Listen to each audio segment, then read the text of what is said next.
This video, we'll talk about molecular polarity, and in order to do this, we will begin by defining some terms. So first of all, a polar covalent bond is a covalent bond that has ends of opposite charge.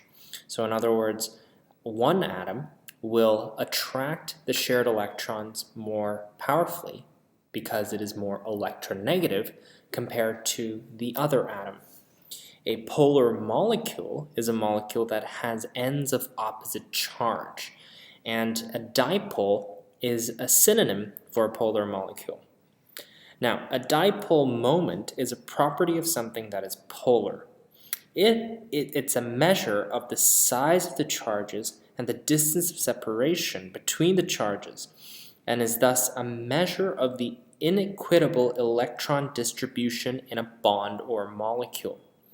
This means that it can essentially be represented by an arrow or a vector of how the electrons are distributed and therefore how the charge is localized in a molecule.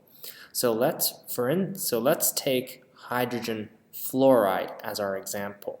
Now we all know that fluorine is more electronegative than hydrogen. This means that fluorine will have a partial negative charge compared to hydrogen, which will have a partial positive charge. Now this we will note as an arrow pointing towards fluorine.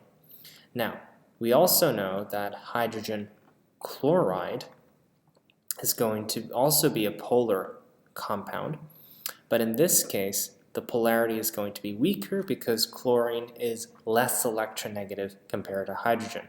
So our arrow will be represented by will be smaller compared to the dipole moment that is used to represent hydrogen fluoride. Now, to decide if an entire molecule is polar, moving beyond these linear compounds, we need to look at the shape of the molecule and consider the polarity of all of the bonds.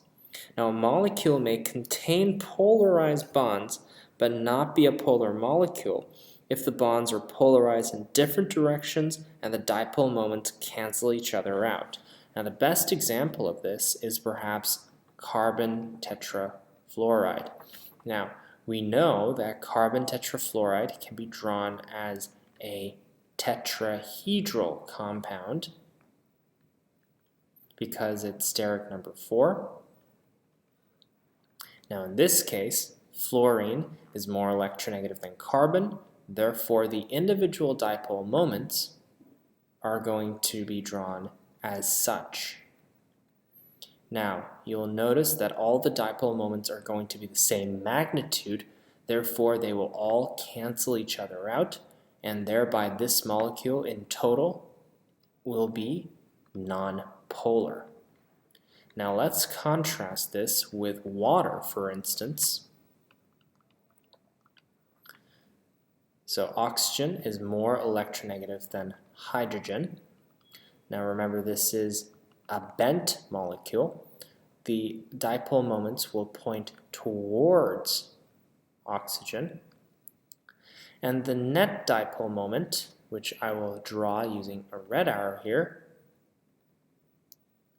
is going to face towards oxygen like so. Now, if the centers of positive and negative charge are in the same place, the molecule will have no net dipole moment and thus not be polar. If the centers of positive and negative charge are in different places, therefore, then the molecule will be polar.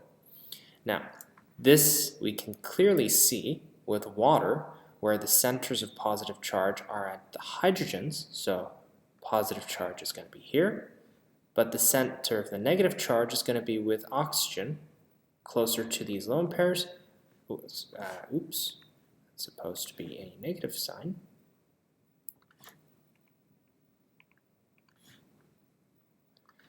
As such. So we can see clearly that water is polar, whereas carbon tetrafluoride is not.